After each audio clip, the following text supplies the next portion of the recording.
सिउआ पूजली हो सिउआ पूजली जानकी दुलारी बैठी फूलवारी।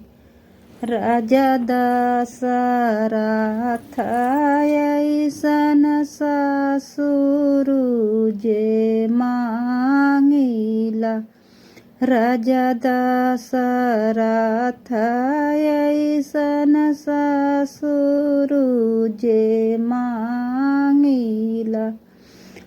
अब रानी कौशल्या ऐसन सास बैठी फूलवारी।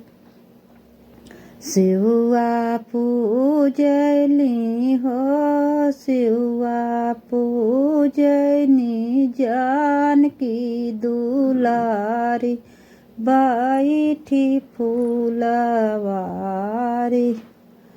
राम लक्ष्मण ऐसन देवरु जे मांगिला।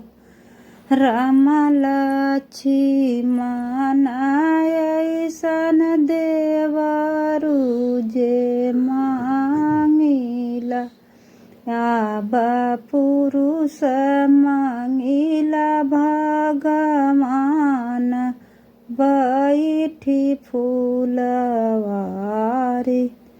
अब पुरुष मांगिला भगवान बैठी फूलवारी।